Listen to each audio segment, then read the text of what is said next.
Hello, everybody, and welcome. My name is Alex, and I will be the technical manager for this session, calculating the cost and affordability of healthy diets, paired by Will Masters and joined by members of the Food Prices for Nutrition team. I'm really excited that you're all here and want to thank you for taking part in ANH 2024. We're all really excited for an informative and interactive session today. I want to take a quick reminder that everything you need to access for the conference materials and program can be found on our website using the link I posted in the chat. Before Will and the team can take the conversation forward, I just have a few technical announcements to ensure our experience is as smooth and interactive as possible today. First, this session will be recorded and posted to the ANH Academy website following the conference.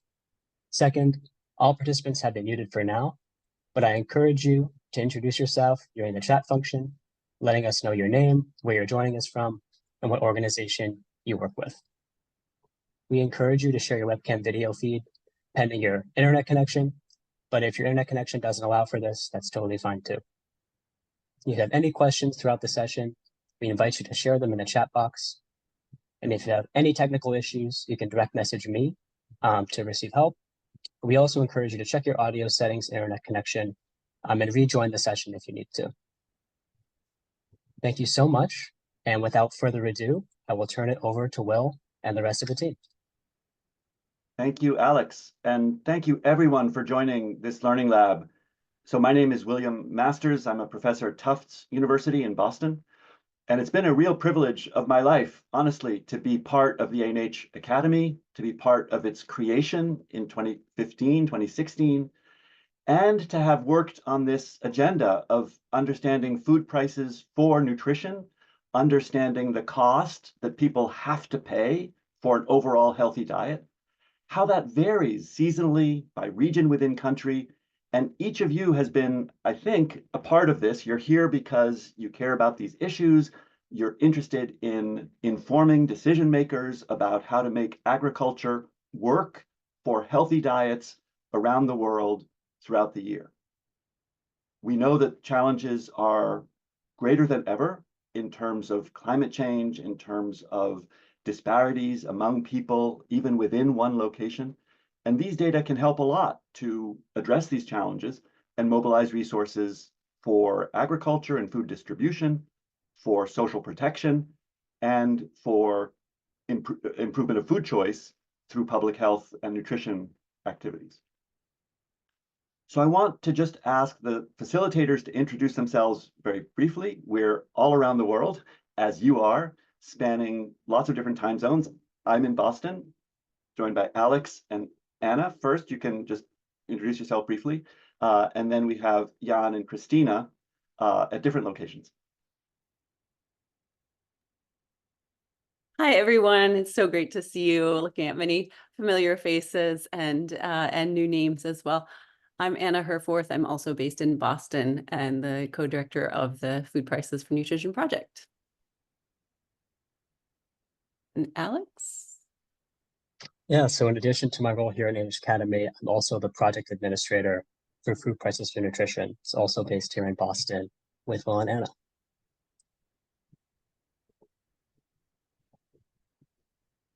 Jan? Okay. Hello, everyone. Surprisingly, this is actually my first time attending the NIH Academy session. I'm super excited to support.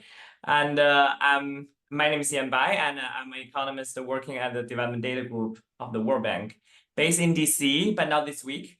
I'm celebrating my 40 years old birthday here in Shanghai with my family. It's a very special week. So I'm also very, as I said, very excited to support this session.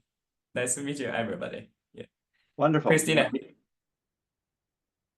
Hi, everyone. My name is Christina Sakarenko. I am a PhD student at Cornell University, normally based in Ithaca, New York, but currently I'm in Astana, Kazakhstan. Wonderful to see you all. Thank you so much for joining us today. Excellent. So I want to open just by saying that we've done this kind of workshop quite a lot with many of you, and many of you have experience doing these things. I want to start with a poll, just a yes/no question. So you should see popping up on your screen a yes/no question. Have you yourself ever done any work with food prices and diet costs on your own computer? If so, you'll have a lot to share in this workshop, and I hope you'll type in the chat box, your own ideas. If you've never done any work on this, you'll see how to do it. You'll see. So with that, we can begin, and I'll hand it over to Anna to begin with the framing of what we're trying to do here.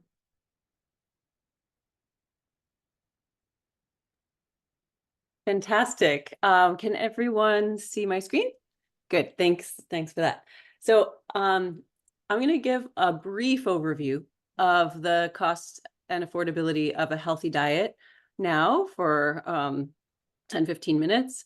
And the national applications will come later after we have done the exercise. And you see several of us here today on the team doing this lab, but I also wanted to say the team is much larger. We have several PhD students at Tufts. We have Marco Risanan at the World Bank, Nada, who was there for much of the project, and a lot of researchers at IFPRI as well in this project, which is funded by the Gates Foundation and FCDO, and also support from FAO. And it really grew. I mean, speaking of the funders, this actually grew out of a seed grant that was an Imana grant back in 2016. So we've been doing this work for many years, and it all started with a connection and support of Imana. And the beginning of this work, the inspiration was this vision that what we want to do is be able to measure food security more fully. And the food security definition that the United Nations uses since 1996 is that it exists when all people at all times have physical and economic access to sufficient, safe, nutritious food to meet dietary needs and food preferences for an active and healthy life. So the central issue when we started this work was that the measurement of food security really didn't fully capture this. And still today, I mean, a lot of the general impressions and ways that people use the term food security tends to mean staple foods or access to adequate calories, and measured for a long time in the prevalence of undernourishment indicator that FAO uses really for hunger. Now, of course, we also have the food insecurity experience scale, which has been used to measure food insecurity, people's experience of whether they do have access to adequate food. But still, it wasn't getting at this nutritious food to meet dietary needs. And that's what we want to capture, and using food prices to do that. So can people actually afford healthy diets that would satisfy this complete understanding and definition of true food security? And so I'm happy to say that I'm using the past tense because that was the case when we started, but is no longer. As a result of this work, the indicators of cost and affordability of a healthy diet are annually tracked by FAO and reported in the State of Food Security and Nutrition in the World reports, joining other food security indicators since 2020. And the work to produce these indicators is done jointly by FAO and World Bank, and our team has been supporting this each year. And the data across countries for these indicators are accessible on FAO Stat.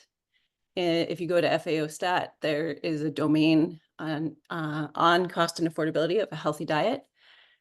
And they are also available in the World Bank data bank at our Food Prices for Nutrition data hub.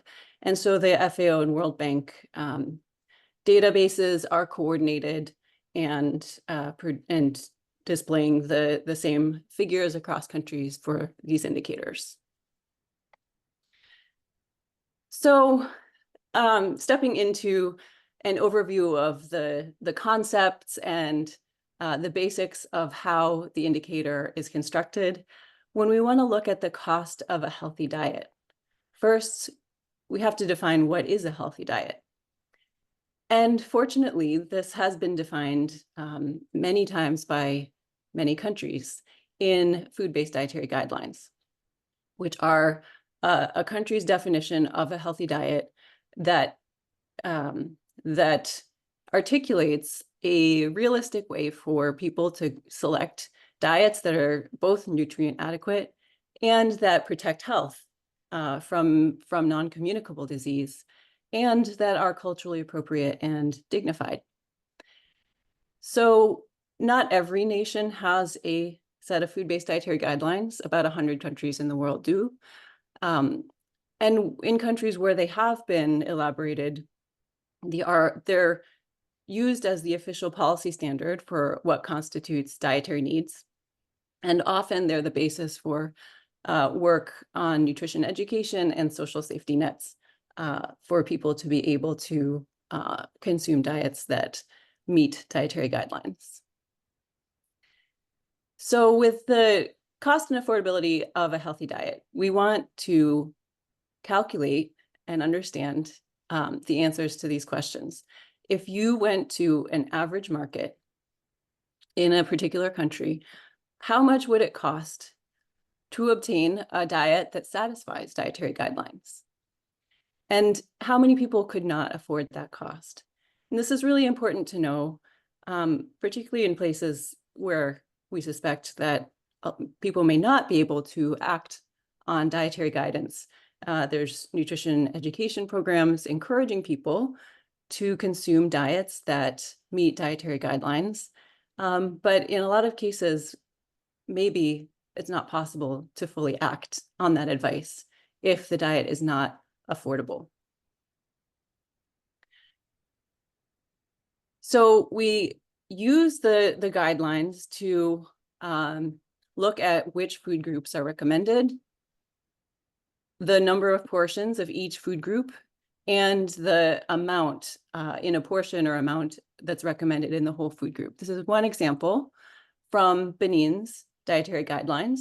I should also say that not all guidelines are quantified, but in this case, we do see that Benin uses quantified guidelines where there are 5 food groups listed that are recommended for daily consumption, and then for adults, a number of portions and portion sizes from which we can calculate the amount of each food group that's recommended. This is shown in sort of different ways in different countries. One of the newest, perhaps the newest dietary guidelines that has been published is from Ghana.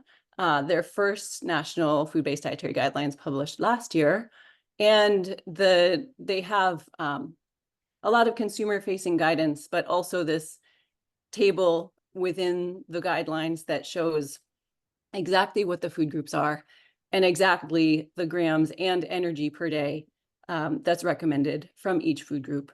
So this is for quantification. This is sort of a best case scenario where it's very clear exactly how many calories and how many grams, if you are interested in the conversion of each of these food groups, are recommended.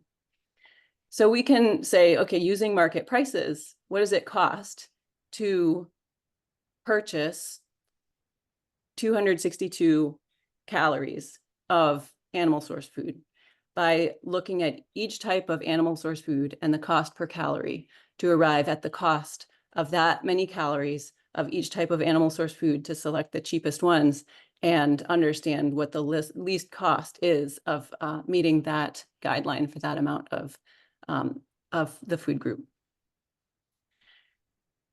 We, as we'll discuss a little bit more in the activity, we have quantified many of the national food-based dietary guidelines, which can be used in the countries where they have been elaborated. But for global use, we have to have a single standard.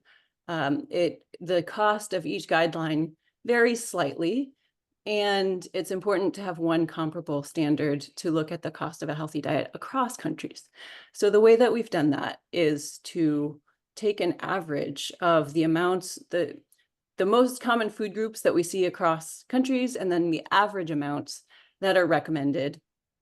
And when we do that, when we take the average across dietary guidelines, it results in what we call the healthy diet basket, which is a summary of dietary guidelines around the world that reflects the commonalities of the food groups and the proportions of the food groups that are recommended. So this is by volume. The calculation is actually done in terms of dietary energy content, but this view shows often what is seen in a food guide, as you see some examples there on the right side of the slide from different countries. So often it's presented as a plate where you see different proportions of different food groups, and the most common, the sort of average proportions across countries are that half the plate is fruits and vegetables, about a quarter of the plate is starchy staples, and about a quarter of the plate is protein-rich foods, including both plant source and animal source protein-rich foods, with a small proportion in oils and fats. So we use these 6 food groups: the starchy staples, fruits, vegetables, animal source foods, legumes, nuts, and seeds, and oils and fats. And we select a number of items for each of those food groups to satisfy the recommendation for diversity in the diet. We don't just choose one item for all the categories. We choose a diversity of items. So for example, for fruits and vegetables, we reach up to 5 a day, which is consistent with dietary guideline recommendations for diversity in those food groups. And we find the amount of each of those food groups and the cost of the amount that is that meets that kind of the healthy diet basket set of criteria to determine the composition and the cost of the healthy diet at each time and place. And so we are able to use this standard for calculating and comparing the cost and affordability of a healthy diet across countries. And I mentioned least cost. That's a very important feature of the method, that while the food group proportions stay constant, we always have that, half the basket is fruits and vegetables, a quarter is starchy staples, a quarter is protein-rich foods. The items themselves are substitutable. And that's because we're looking for the minimum cost that someone could spend in a market at a particular place at a particular time to meet dietary guidelines. So if you're in Accra in May, what are the items that are the cheapest forms of each of those food groups at that season, at that place, which are going to be different items than Italy in January. There are more, the items that are most accessible to people will vary by the season and by the location. And the way the price data source that we have been able to leverage for this work globally comes from the International Comparison Program at the World Bank. That is the only data set in the world that has food prices across countries, so that we're able to find what are those least cost items across in each country using this data set that has food prices from around the world. And these are retail prices, what consumers face in the market, not wholesale prices or at other points in the value chain. And this data set we have been using from 2017, which was the last round, including, so you get a sense of the data set, about 680 foods and non-alcoholic beverages across 173 countries. This year, we're able to use the 2021 data that's just been released. And so this comes every few years, a new round of data from the ICP. So this is what's used in the global calculations to look at the cost across countries. In countries, it's possible to use other retail food price data. Mainly the data that countries collect routinely, updated about every month in the Consumer Price Index, which is, its main purpose is to track inflation. And food is a big part of that. So there are a lot of food price data collected by countries all the time that can be used for this calculation at national, subnational level. Or other market information system data, such as from ministries of agriculture or trade, which often track food prices in parallel. So we can't use these globally because they're not reported anywhere. They're not accessible from each country. That's why we use the ICP global data set. And using that global data set, we can see that healthy diets are expensive for a lot of people. By any definition, they cost more than the extreme poverty line. So whatever national food-based dietary guideline you use, and we show 16 of them there in this slide, they are the cost of the least cost form of a healthy diet is above the international poverty line of $2.15, which is the entire poverty line, let alone the portion of that poverty line that has to be that it's available for food after you subtract out other costs that are necessary for non-food basic needs. So we can already see that a lot of people wouldn't be able to afford this diet. The healthy diet basket in 2021, as reported in the SOFI, was $3.66 per day per person. We also have looked at the environmental impact of the healthy diet basket and other food-based dietary guidelines. And when we look at least cost forms, we also see that these healthy diets that meet dietary guidelines are quite sustainable. And so we can just see that the healthy diet basket is, on average, it has a similar greenhouse gas emissions as the Eat Lancet diet. We also looked at water use, which is also similar. And even though in some dietary guidelines, you could exceed the greenhouse gas emissions that are in line with the Eat Lancet diet by eating, for example, usually more animal source foods for that entire component of protein-rich foods, the least cost forms actually come out very sustainable because they generally are selecting more plant source items or items that have less environmental impact. For example, beef is quite expensive usually, and it has higher emissions. And so it's not usually selected as a least cost food. And the least cost forms of these diets are quite sustainable. So using that standard of the healthy diet basket and the global food price data set, the finding is that around 3 billion people in the world could not afford a healthy diet in 2021. The new figures will come out this year in the SOFI report released next month. So this will be tracked every year. But the bottom line is that there are a lot of people in the world who cannot access the least cost form of a healthy diet. And so this is very important for policy and programmatic implications for how to help people have better access, not only to calories, but to healthy diets. So I will stop there, and I think Jan will lead the question and answer session.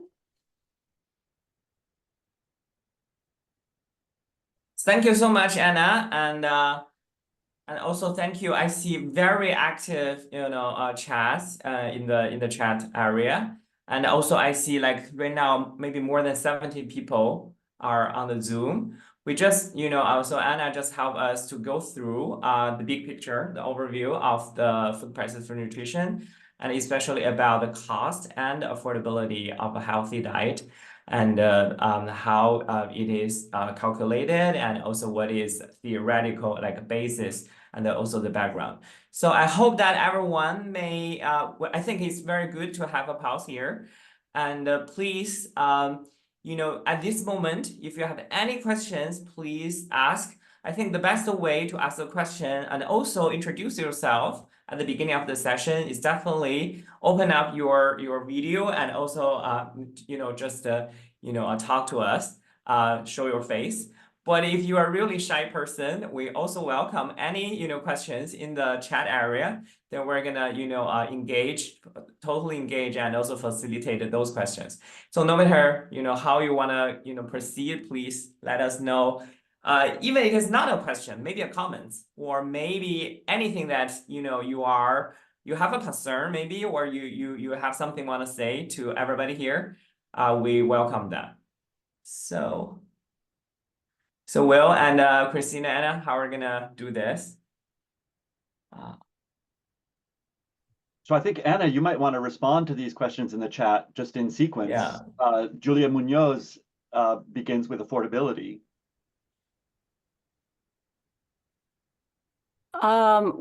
Would you be able to read the question? I'm Sure. trying to scroll through and see, so thank you. Yeah, very many So would, yeah. Julia Munoz asks, if I understood well, in the SOFI report to assess diet affordability, you used the international extreme poverty line, she asks? Mhm. And the answer is no.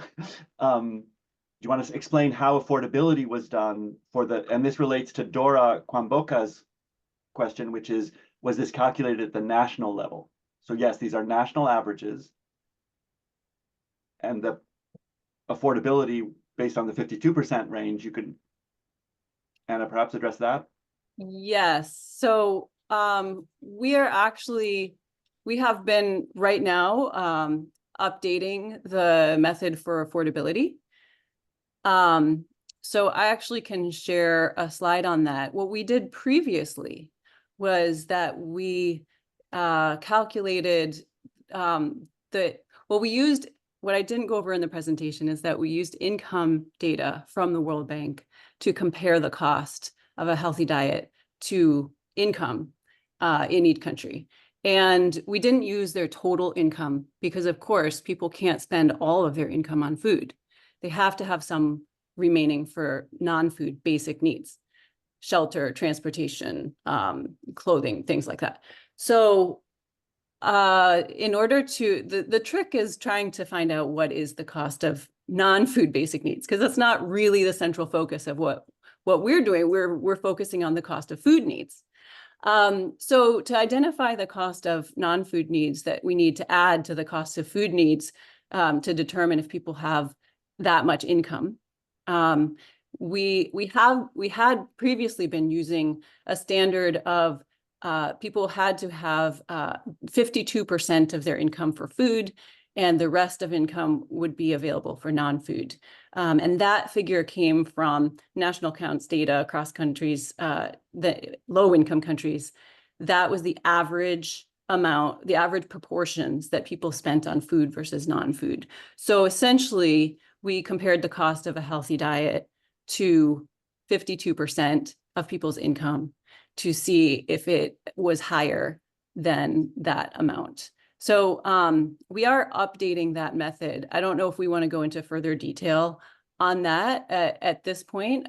Will, Jan, should I describe? No, that's very good. That's very good. And that answers. Big picture is fine because we have, other questions totally. But I here probably want to just, add just one little point here because I think that question is now totally wrong because we used to have extreme poverty or like one measure of the affordability based on the, extreme poverty. So which is the COHD divided by the 52% of the extreme poverty lines. However, as Anna said, that one is not the most welcome or the popular indicator. Now, the most popular, most used indicators are the number of people who cannot afford a healthy diet and also percentage of population who cannot afford a healthy diet. So these are the mainstream affordability indicators.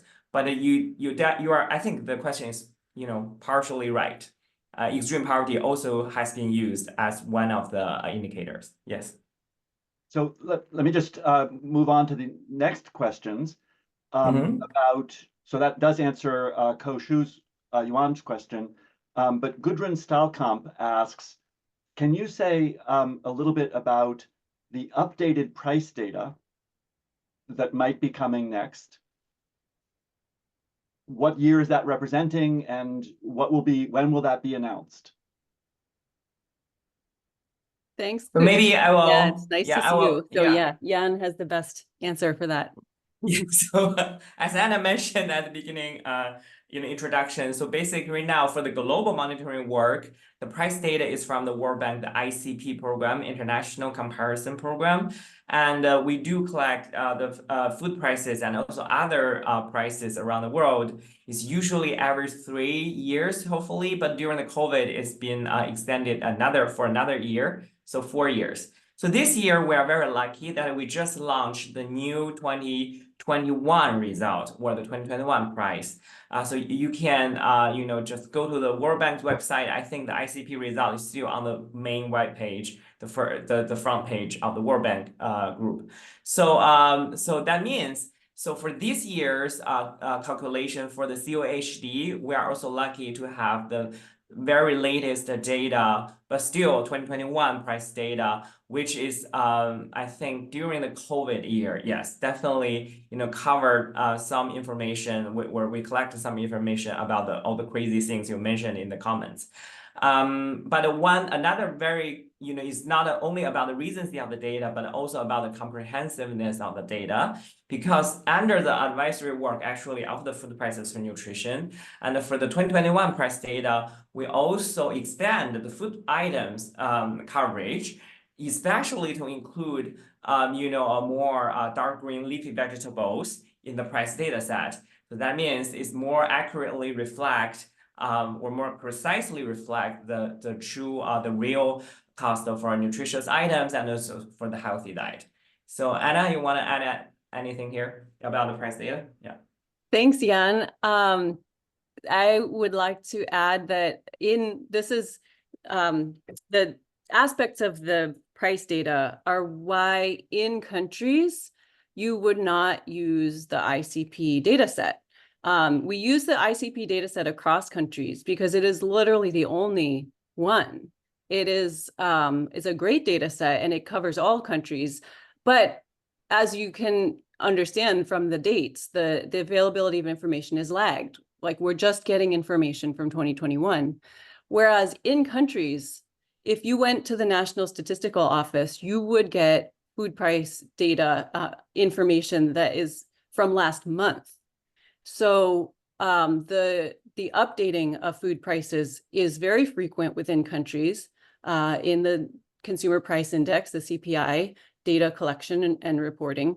And so to look at the cost of healthy diets over time or across different regions of the country, it is very useful to use the country's own frequently updated food price data. It's just that at global level, that's not available.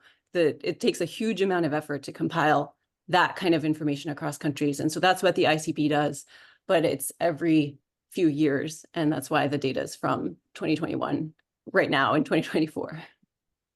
Excellent. And Alex had just sent me a message about time. So in the interests of keeping on track, we have great materials for you coming up. Just to address the other questions that were asked very quickly, Maureen asks, what do you do for within country work if within that country you do not have their own food-based dietary guideline? And the answer is that some countries, such as Nigeria, do report their local prices for the least expensive items to meet that global standard of the healthy diet basket, which is used for international comparison. So some countries use the global healthy diet basket standard with their own local prices, while others use local prices and their own national dietary standard. And then Gudrun and also Vanya asked, do we base our diet costs on only the market prices, or do we take account of the value of home production?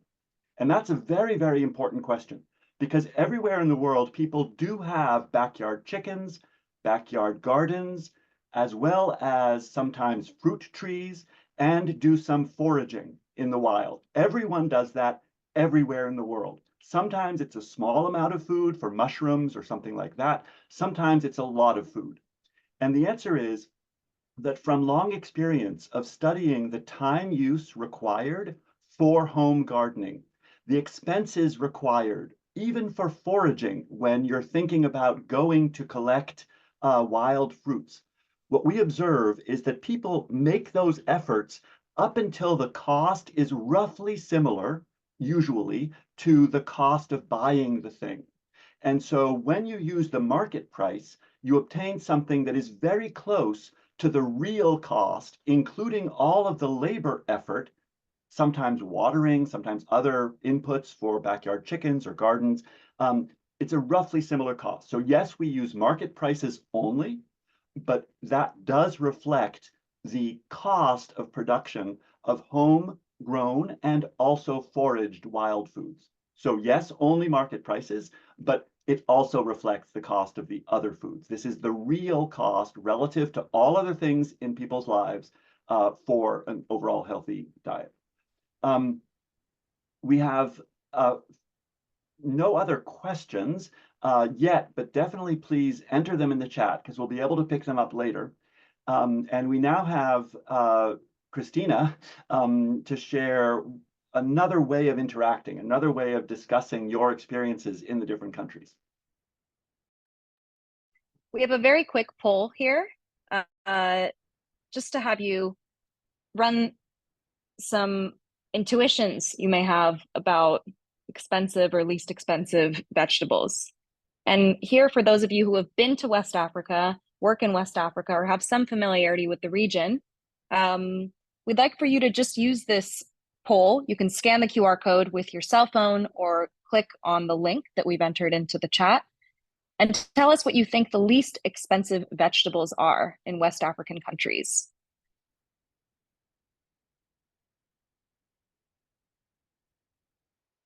Okay, a few of you are saying carrots.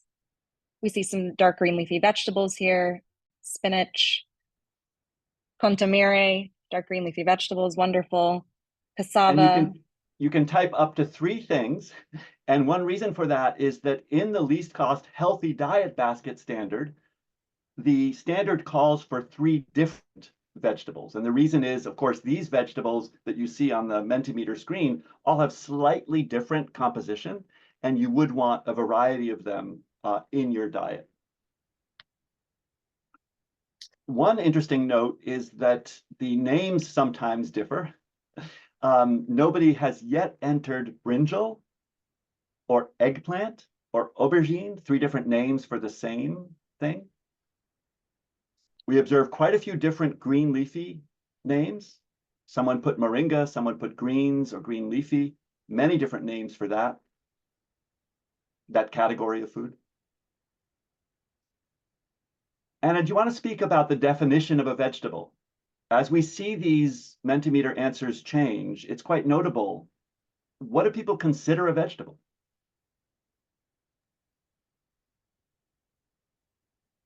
Yeah, looking at the word cloud here, it seems like most of the items that are entered do fit our definition of vegetables, and our definition comes from dietary guidelines, but it also comes from international efforts to standardize food group definitions, such as the minimum dietary diversity for women indicator, and that has definitions of food groups.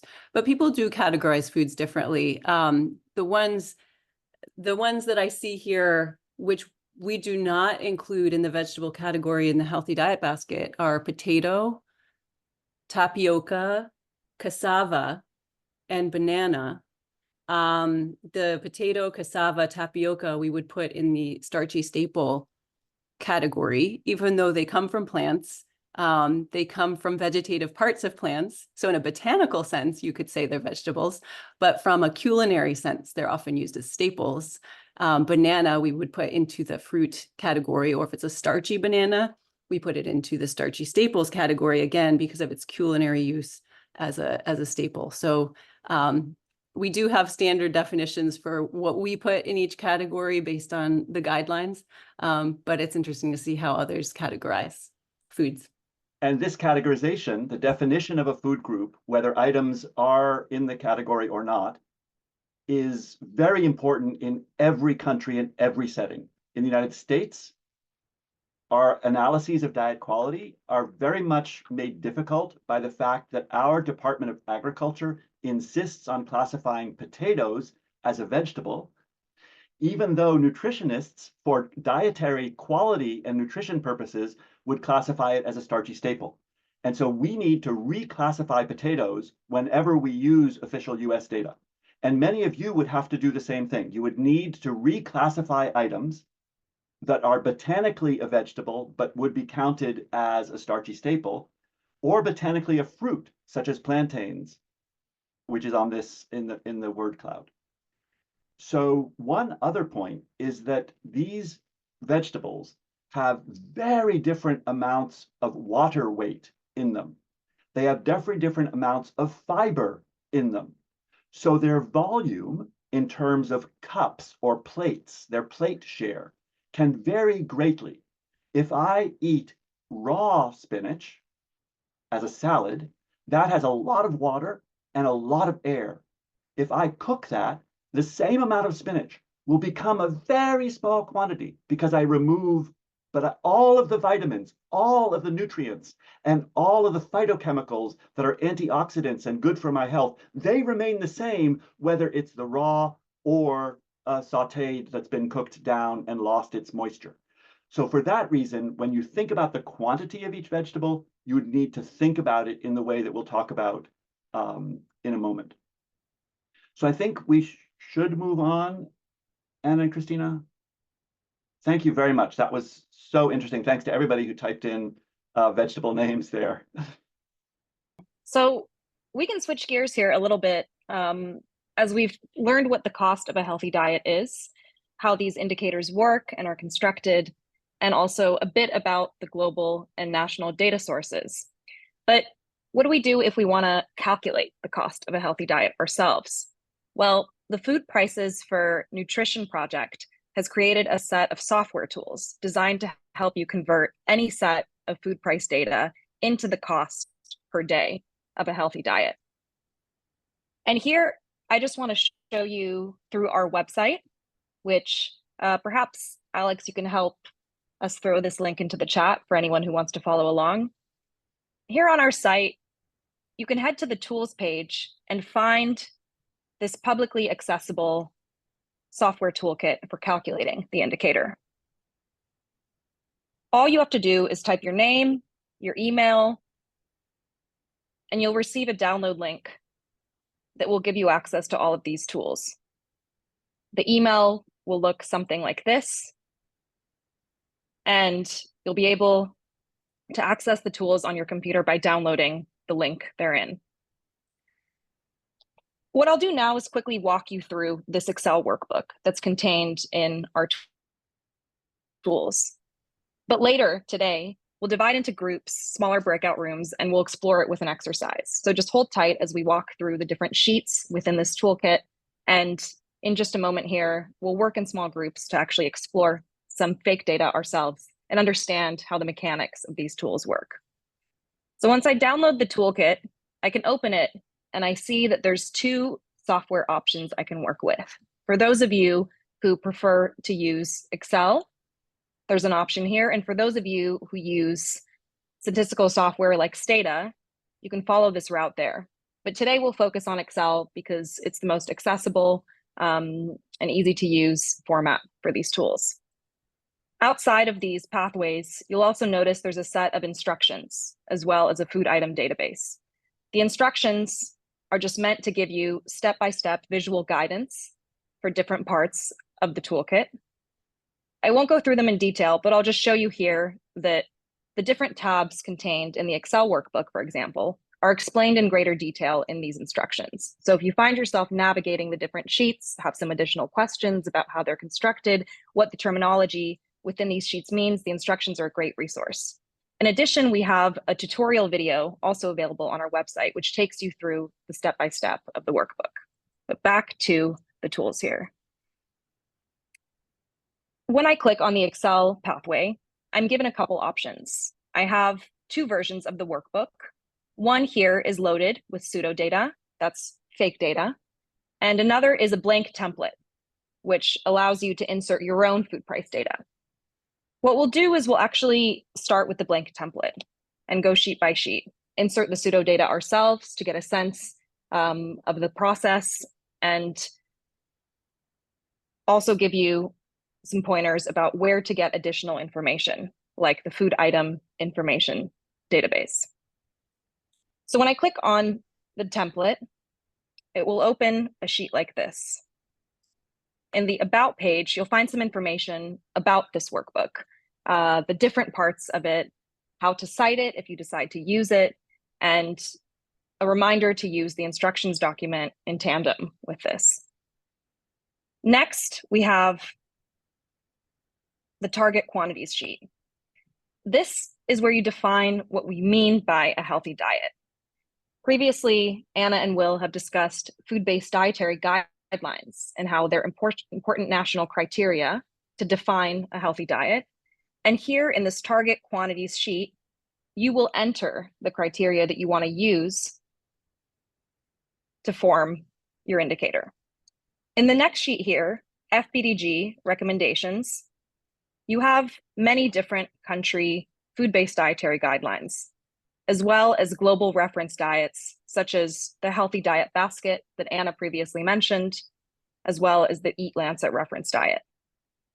And for the purposes of our exercise, let's simply choose this global reference diet, the Healthy Diet Basket.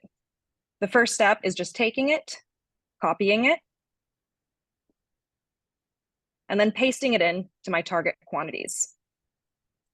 And now I've defined what I want to use as a healthy diet. Afterwards, we have the food price data sheet. Food price data is typically collected by national statistical organizations for anywhere from 50 to 150 commonly consumed food items in order to monitor inflation using the Consumer Price Index. However, other sources of data, for example, from ministries, universities, NGOs, or other organizations, may be available. This sheet is intentionally empty because it's meant to give you a chance to insert your food price data. But today we'll use some pseudo data that's also included in the toolkit. And here I'll simply take the data, I'll copy it, and I'll paste it in to this sheet. You'll notice that a unique ID generates on the left side, and this will allow me to track these different observations throughout the different sheets. In the data fields, you notice time, place, and the food items. For each food item, there's different units. They may be sold in kilograms, liters, bags, packets, or other non-conventional units. And here we have the price per unit. So the price per kilograms of beans is 1.9 in this pseudo data set. After I've entered my food price data, I'm going to move on to the food item information sheet. And here, this is also blank. What is the food item information sheet? This is a one-time process where you establish key information for each food item in your food price data set. By key information, we mean the weight of the food converted into a standard unit, kilograms, the food composition data, which is energy density, how many calories are there per 100 grams of edible portion of this food, as well as the edible portion, what percent of a pumpkin is edible, not 100%, likely somewhere between 0.6 and 0.7, things like that. And finally, the food group classification. And this will correspond to the food-based dietary guideline that you selected as your criteria for a healthy diet. To speed things along, I'll go ahead and type in all of the food item information that we have in our pseudo data. But to facilitate the matching to food composition data, in the tools, you'll notice this food item information database. And what this has is standard information for up to 400 different food items. So if you have common vegetables, fruits, starchy staples, animal sourced foods, legumes, nuts and seeds, or oils and fats in your data set, you can navigate this sheet either by filtering through food group or looking directly at the names here of the food names. And you can simply copy in the row as is into the Excel workbook. Here, for example, if I have almonds in my food price data set, I'm able to just copy in directly from the food information database. But like I said, to speed things along, what we'll do is just take all of the food item information from our pseudo data and copy it in here. Again, this is a one-time process. It is a bit of a high burden process to allow us to be specific and accurate about the food items included in our data set. But once it's done, you can simply reuse the workbook with different food price data sets as long as the list of unique items remains the same. Next, we have the cost of a healthy diet calculation sheet. And this is a merged data set. What this sheet does is it pulls formulas from all other sheets to execute the cost of a healthy diet calculation. There's no manual entry or action needed in this sheet, but it's a great place to check for any errors or anomalies in the data. So if you are spotting any strange results at the end of the process, you can always trace them back to this sheet and understand where they came from, perhaps a source of missing data in your food price data, or an issue with the food item information that you entered in the previous step. This sheet can also be sorted or filtered to allow you to explore those anomalies a little faster. And finally, we have the cost of a healthy diet results sheet. It's blank right now because previously this template was empty, but I can refresh the data by going to Data, Refresh All to generate my results. And you can see here that the sheet reports the final cost of a healthy diet indicator for each location and each time period in your food price data. It does this using a pivot table, and this feature allows a more streamlined sorting and filtering process.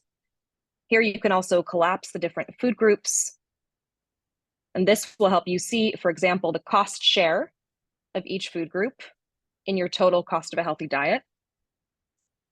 Or you can navigate the different geographies within your food price data, as well as the different time periods.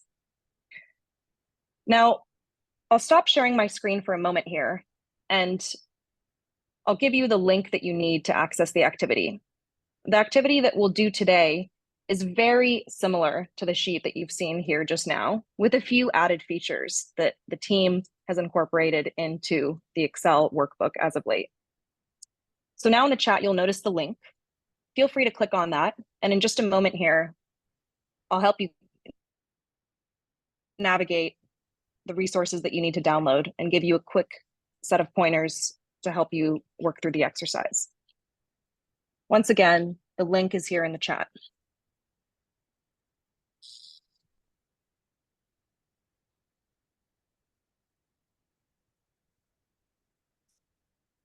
Okay. So once you've clicked that link, what you'll see is the two resources for the activity here on Box. Box is a drive sharing software. So once you land on this link, you can simply click the three dots up here and download it, or you can just click on each of them and download them this way, whichever suits. What I'll do is I'll just download them all at once. I'll click on the three dots and I'll click download. And this will appear as a zipped file that I can open on my computer.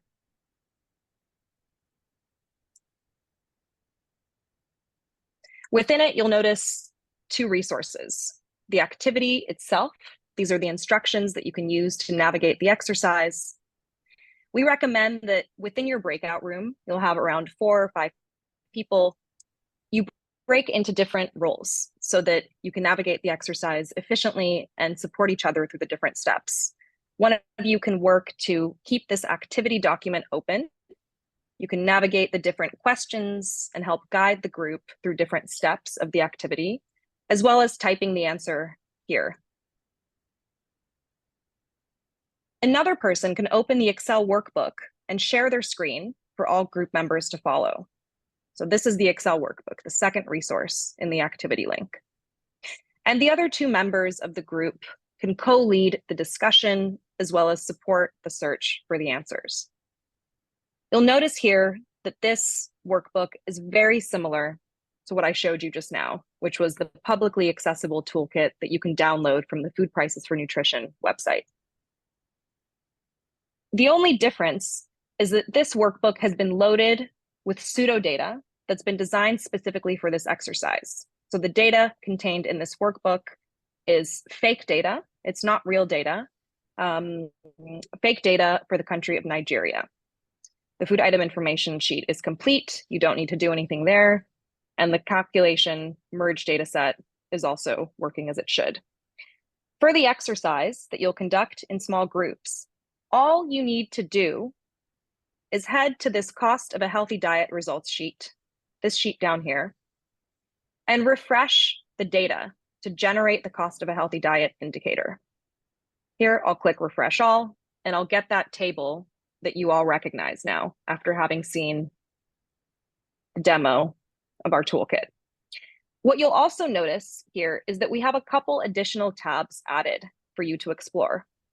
And these sheets allow you to see the cost of a healthy diet visualized across geographic areas, states, zones, both in the form of a chart and a map. And you'll answer a few questions according to these figures. What you'll also have access to in this sheet is the cost share breakdown of each food group. And the way that you can play with this data is you can select different states. So here I have the different states of Nigeria, as well as the different food groups contained in the healthy diet basket, which was the food-based dietary guideline criteria that I chose for my exercise.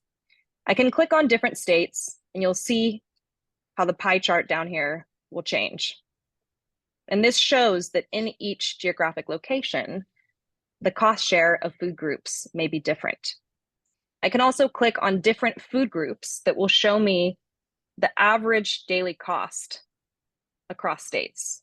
So I see that certain food groups are more expensive than others across geography. Now I'll stop sharing my screen and I'll ask for Alex's help to break into small groups. And myself, Will, Anna, Jan, and Alex will jump from group to group to make sure you have everything you need for the exercise.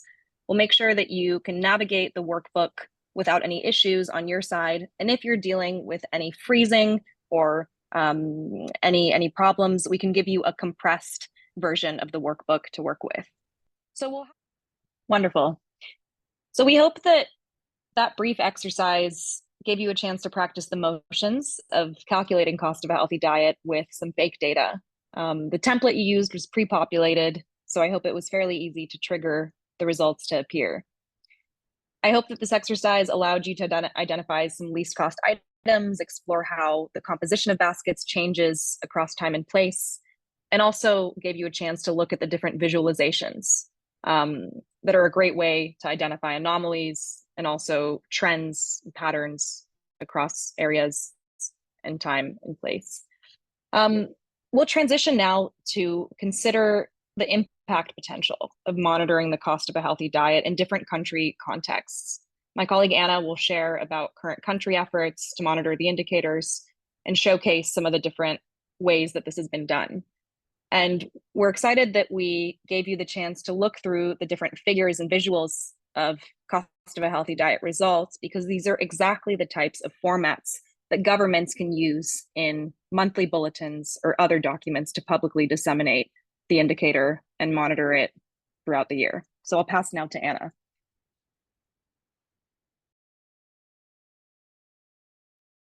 Thanks so much, Christina. And it was great to hop into a couple of the groups and hear the discussions and see you practicing with the worksheet. So really well done in the group work. And that group work is a very condensed format of what we have done in several focus countries within the last few years. The Food Prices for Nutrition project has not only the aim of helping to mainstream global use of these indicators, but also to work within focus countries to use help showcase this method to government stakeholders who can use their own data to calculate these indicators. And the beauty of the indicators is that it doesn't require any new data collection. It's really leveraging the data that governments already collect all the time on food prices. And it's just reanalyzing that same data and leveraging it to have more usefulness for nutrition of understanding food prices in the market and just using that data to see whether people can access healthy diets. So you can see the country, the focus countries for food prices for nutrition that are identified here on the map. And I'll go through each one where we have had significant collaboration. And again, you know, what you just did is a super condensed form of workshops that we've done in each country with government stakeholders to actually use the workbook and work through the calculations. And in several countries, it's been adopted in various stages. And so the result that you just were able to work with of the workbook, as Will mentioned in the beginning, it has gone through a lot of improvement and iteration. It began in Tanzania and Ghana back in 2016 with an Imana grant to work in these two countries and see how we could approach this. We knew that there was price data. We knew that it could be used better for understanding access to healthy diets. But we really, you know, started by working with stakeholders to understand the food price data that was available, understand how it could be used, and kind of work together on that conversation in 2016. We discovered in those first conversations in Ghana that the Ministry of Food and Agriculture has a mandate of monitoring food security. And the director of the statistics in the Ghana Ministry of Food and Agriculture really was keen to use the data on food prices that they collect to understand better whether people are food secure in Ghana, and to use the cost of healthy diet as a way of monitoring that. And what they discovered is that the food prices that they were collecting did not actually cover sufficient diversity to understand the cost of a healthy diet. And so they piloted a longer food list. And this is, again, the Ministry of Food and Agriculture, not the National Statistical Organization. The Ministry of Food and Agriculture had its own food price data collection system and piloted a longer food list that would be more comprehensive for all of the food groups that are needed in a healthy diet. And then they decided to institutionalize that updated food list since 2017 across the country. So this was like just, you know, this conversation sparked this awareness and interest in food prices for nutrition. So, you know, the stakeholders in Ghana looked at the food list and said, we don't even cover the price of okra. Like, okra is a really important vegetable in Ghana.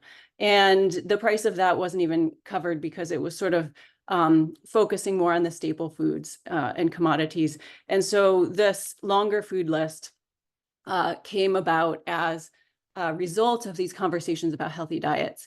And now prices are tracked for a more diverse list of foods. And that helps not only in understanding cost of healthy diet, but seeing market opportunities, because the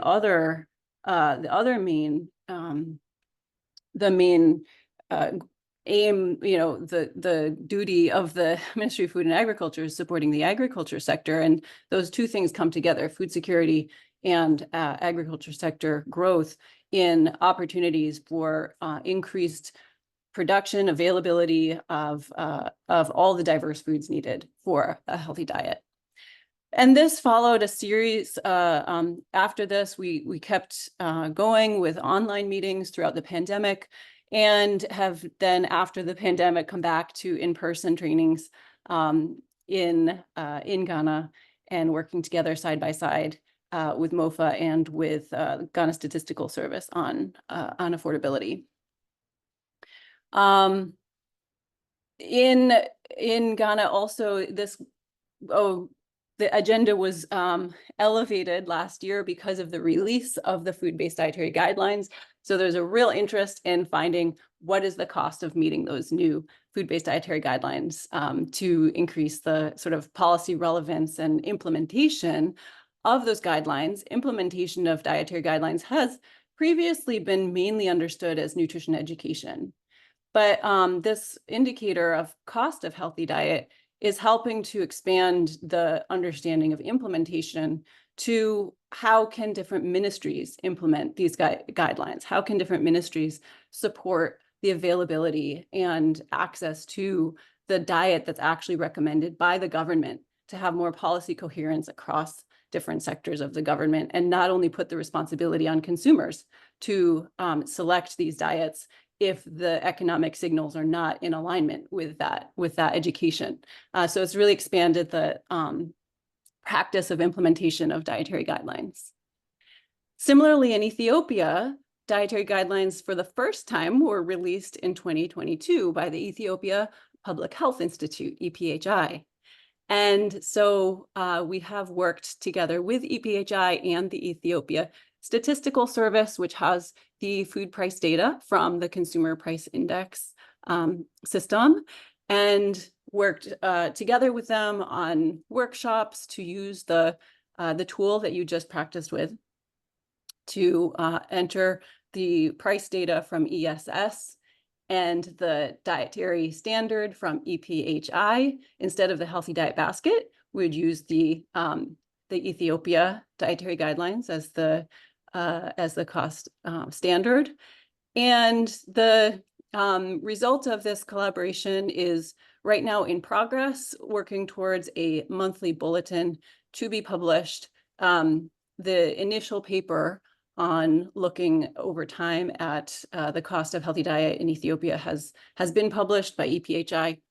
And so soon to come would be that monthly bulletin. And in Malawi, where we had ANH Academy Week last year, this photo is from our visit last year with Christina and Imran Chiosa, who's at the Malawi National Statistical Office, working together on their data from the NSO on food prices to calculate cost of healthy diet across Malawi. And we had, of course, the Learning Lab there in person last year. And that was followed by, we stuck around for a few days after ANH Academy Week and did a full stakeholder workshop with NSO and other stakeholders within the government and different civil society organizations in Malawi as well after the Academy Week last year. And then there has just been a follow-up workshop remotely that we've supported last week.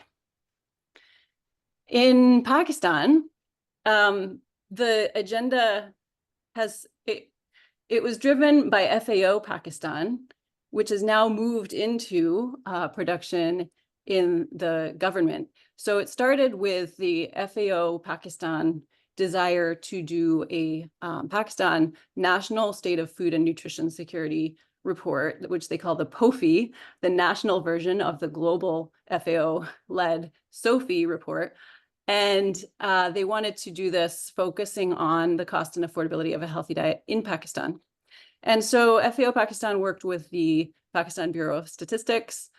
We supported with virtual trainings first a couple of years ago, and then we went in person earlier this year for the launch of the report that at FAO Pakistan. And this has now transitioned into, resulting from that launch and that workshop in February of this year, has transitioned into a collaboration between the Pakistan Bureau of Statistics and the Ministry of National Food Security and Research, working together to monitor the cost of healthy diet and publish that jointly, both on the PBS web portal. It's not there yet, but it's in progress, and using the food systems dashboard. There is a Pakistan food systems dashboard that is for subnational data, where this is one of the indicators that they would like to publish across different regions of Pakistan. Some photos from February where you see Rachel Gilbert working intently with some of the stakeholders in the workshop, and Tareem Fatima, who led the report on measuring the cost and affordability of healthy diet in Pakistan. Nigeria is actually the first country that has officially adopted the cost and affordability of healthy diet, specifically cost of healthy diet as a national statistic, which was launched in January of this year. And as Will has put links in the chat, you can actually go to the Nigeria Bureau of Statistics website and see the monthly updates to cost of a healthy diet as a national statistic. And this came from several stakeholder meetings and workshops that we supported, and very strong support of Tayo Adeyemi and the GAIN team in Nigeria to make this happen. And you can see one example of a news article that has come from this new information. There's lots of news that's generated from being able to look at these statistics. And that's exactly what we would hope to see, is conversation about how can people better access healthy diets. And in Nigeria as well, this information is to be published on the Nigeria Food Systems dashboard. So again, the different country stakeholders have used these tools, and that is a brief description of all of the great progress that's been made by governments, and we hope that this will scale to further countries in the future. Very good.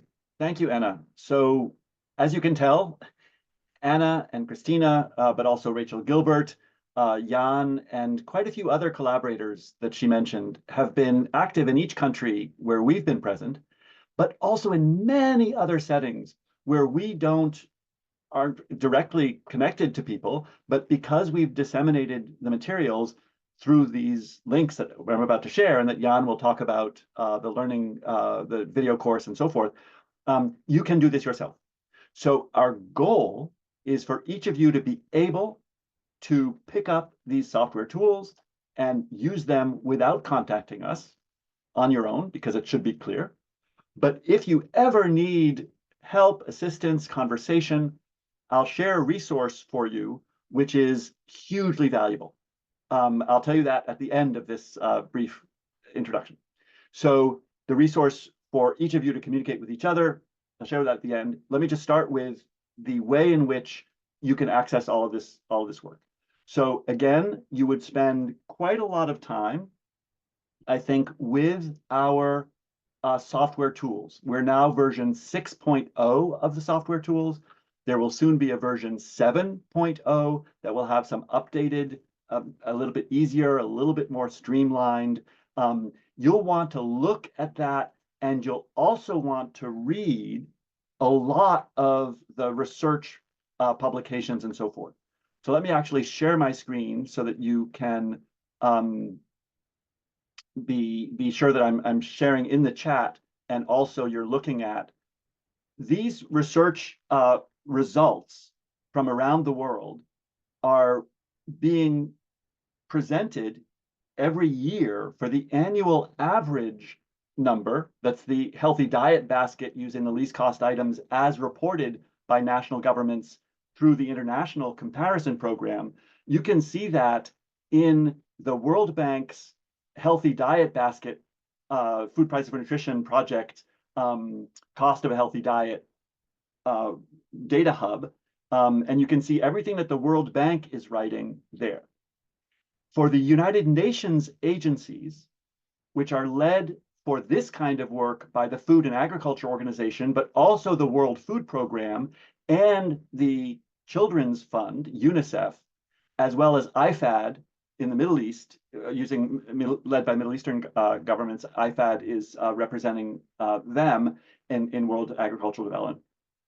And the World Health Organization, they jointly analyze and discuss these cost of healthy diet. And this year it will be launched at the G8 summit in Rio de Janeiro, Brazil, to gain the attention of the global leadership, the heads of state that will gather in Rio in late July.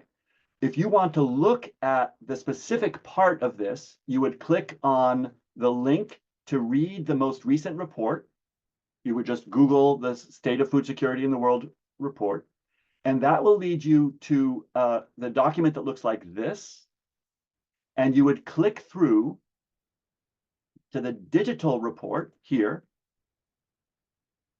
And I'll put the full link to this in a moment, because you would keep scrolling through the chapter 2, food security and nutrition for the global monitoring all around the world. Again, just one number for each country. And then you see that there's their traditional metrics, which are the food insecurity experience scale, if people skipped a meal or went to bed hungry for lack of money to buy their usual diet, and our cost and affordability of a healthy diet is here. So for this most recent report, which is using 2017 item prices, I just put the link in the chat. And in late July, they will publish, the United Nations agencies will publish their analysis of the most recent data. The World Bank will also post their own analysis of those most recent data on the World Bank website. In addition, you can find plenty of others using these global data for their own analyses, and you might want to as well. Now, within any one country, the within country data that you saw for the Nigeria Bulletin of Statistics, that appears every month, and you can Google the most recent one to find the most recent one and see what's discussed in the Nigerian media. For example, a local analyst within Nigeria published this report, which uses their own national data, but analyzes it separately. So many of you on this call, you would download your own country's analysis, and you would write your own interpretation, your own use of the data to guide your own programs or policies or whatever you're working on. If you're an academic, you would use this in your classroom teaching. You can use it in your advocacy or analysis work. Now, what is the special community? I actually want to ask Alex, do you want to explain what you're doing in this research community? And I'll share a link to it in the chat while you're explaining. Yeah, I'd love to. And thanks for that, Will. So what we're doing with this research community, which is a part of the ANH Academy, and Will, I think, is going to bring this up on the screen, is to give a space for people like you on this call to continue conversations like this. Research communities are spaces for people to share their work, either in events, which I'll talk about more in depth in a second, or in blog formats or other ways. And our first research community is all about food access, which you can see we've defined pretty broadly about economic, physical, and social access. All of those things can be, assessed and analyzed using the tools that we've discussed today. Each month, our research community hosts 2 events. The first we're calling a research roundtable. And this is an opportunity for a member of the community to just share what they're working on. The research community is all about the work that you're doing, the work that you want to do as it relates to food access. And you can see we've had 5 events to date so far, with many community members sharing different aspects of food access research, often many of them related directly to the cost and affordability of healthy diets in different places. And you can watch recordings of those events at those different event pages you're seeing below. And I'll share our email in case you want to present at a future event. You can message us there. The other kind of event we have are called office hour sessions, which work in a similar way to an office hour session you might have had in university or another place, where it's come and go as you please. You just join the call and have a conversation with the people who are there. We staff these calls with myself, other members of the Food Prices for Nutrition team, and other folks from ANH Academy. And these calls aren't there, the people on these calls aren't there to provide definitive answers your questions, unless they're of course related to the software tools that the project has created and are working on, but to also connect you to the other people on the call so you can take the conversation forward as you like in your own way. I found these to be super engaging. People are, really open and interested in the work that others are sharing in these informal settings, and are just super, super valuable, opportunities for you to learn about the other people that are in our community. And the other people in our community have a huge range of experiences and, interests. We have 170 members so far, and I'd hope that many of you on the call today will be interested in joining. And you can do so on our website by just pressing join this community. By joining, you'll be able to join all of our events, post blogs, see all the resources we posted, and also message us to add things you'd like to see yourself. So Will's posted those links in the chat, which are great. And I'd hope to see you all at those research communities events later on this year. Fantastic. Jan, do you want to say briefly about the e-learning course and what the World Bank is doing? And then we can go to Christina to take your insights and comments to close out. Yes, actually, I'm sharing a very brief slide here. You can see that, right? So for this, a couple of 2 minutes, 3. So I will focus on the resources that is available from the World Bank side.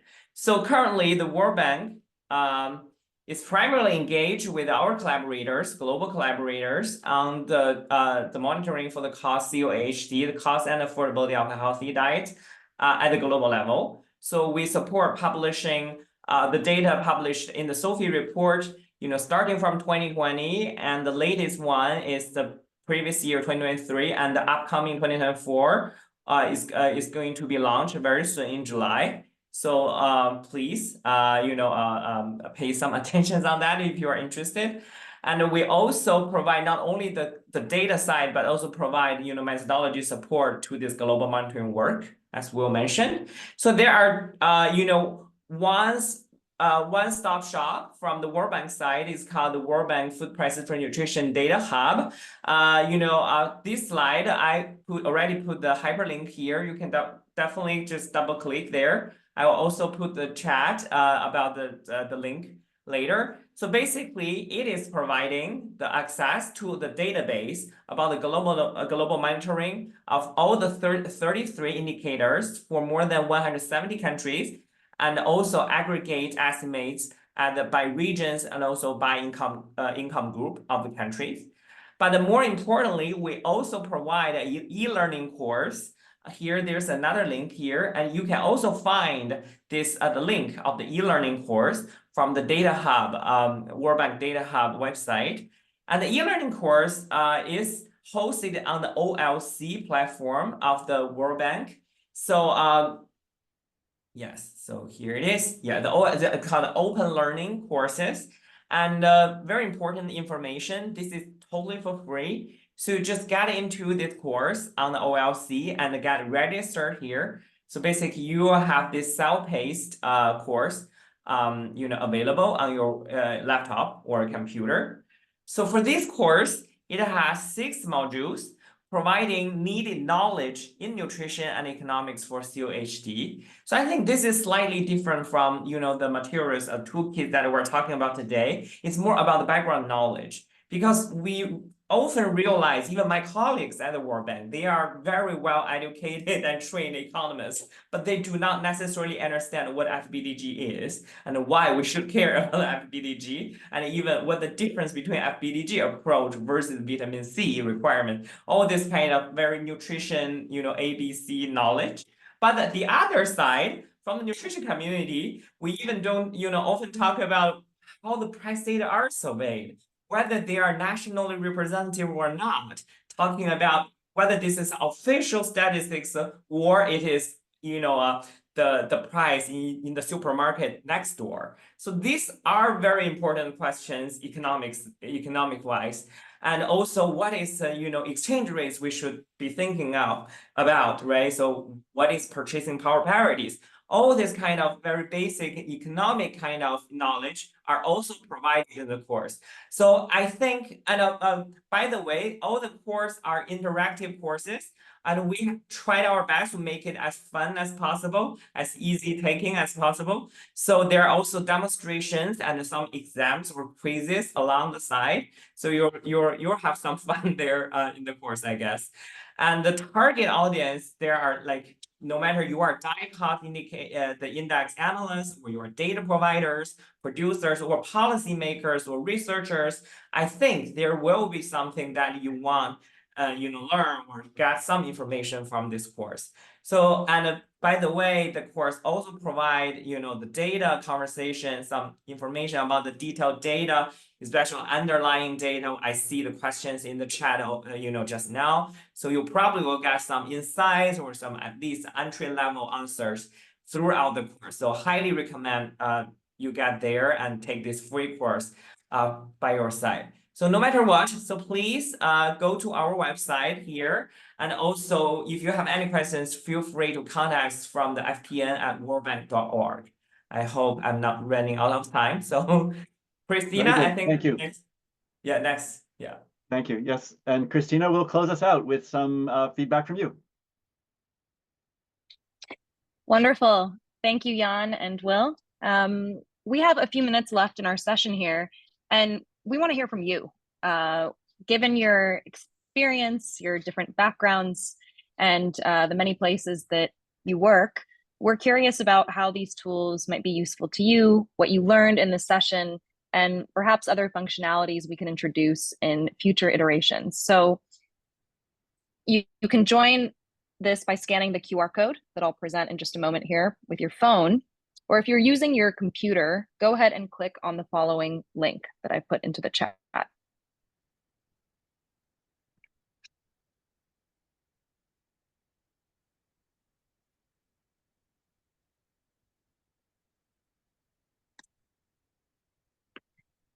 So our first question is, did this session give you anything new and relevant that you may use in your work in the future?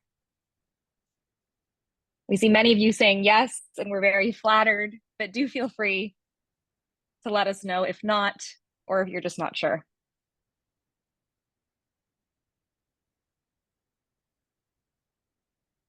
And I'll wait here for just a few minutes for everyone to join the poll. Again, you can scan that QR code with your cell phone, or you can tune in through your computer by clicking the link in the chat.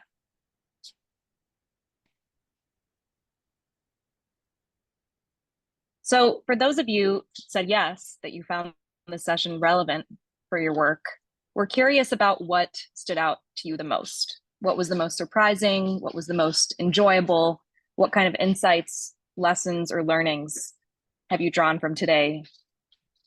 I noticed there's someone with a hand up. Christina, do we have time to? Yes, sure. Yep, go right ahead. So there's no name of the person. It's listed as a Galaxy phone device. If you have your, yes, now we see you, but you're muted.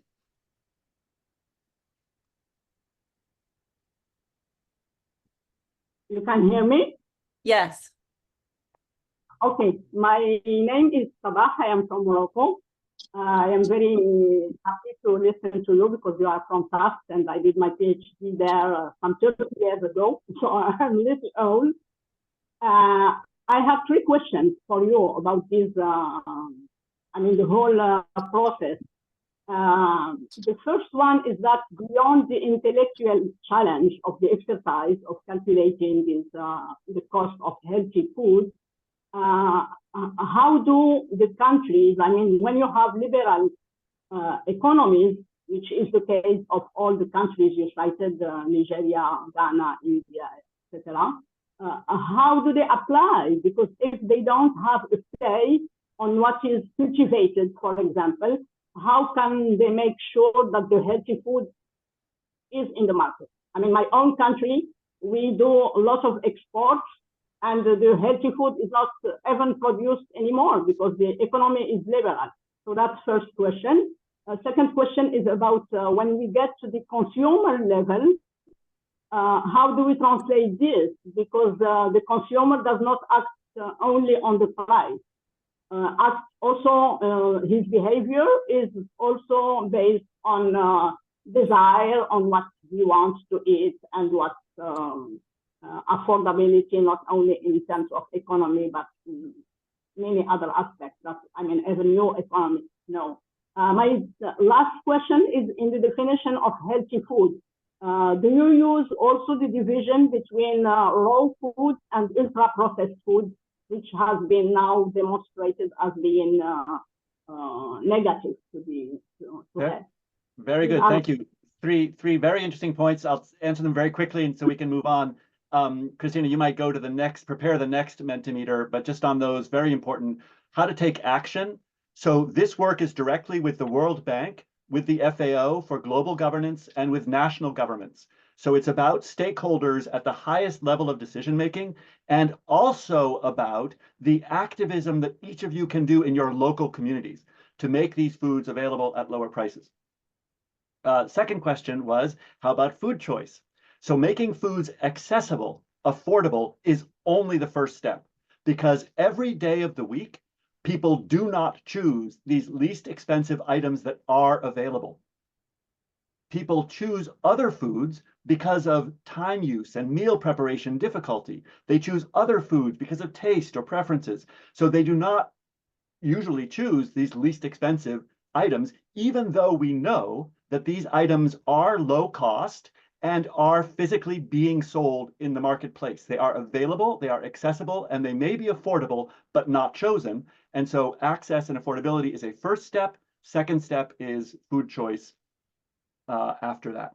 And then the third question was, what about ultra-processed foods? What about those snack foods, those prepared foods, the Indomie noodles, the bouillon cubes, and all of the other foods that people so often choose? And the answer is, those are not the least expensive per calorie. They do not enter these lowest cost food item diets, either because they are not in the food groups that we are measuring, vegetables, fruits, animal source foods. But if you look within starchy staples, Indomie noodles are never the least expensive item.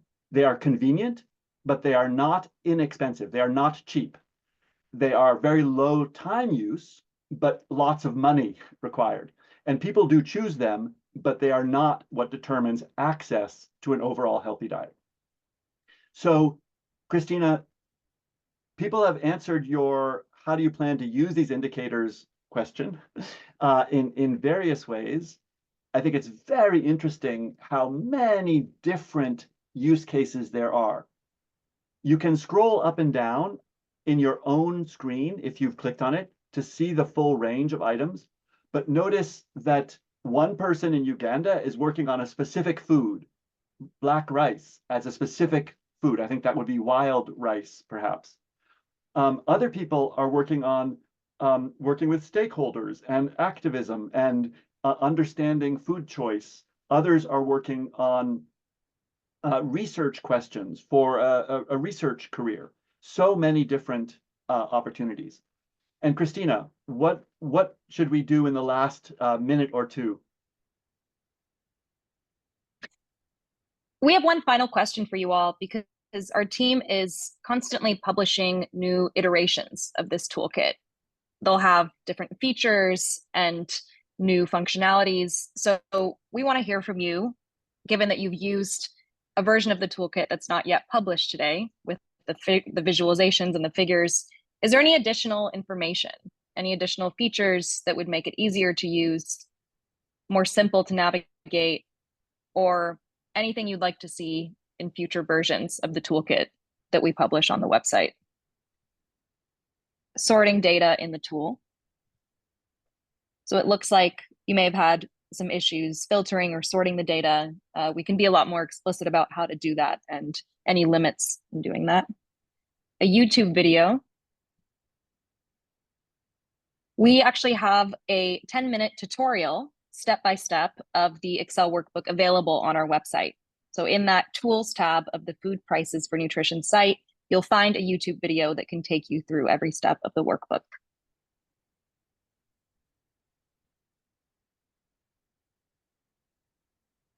Great, and it's wonderful to see that feedback. Keep that pouring in.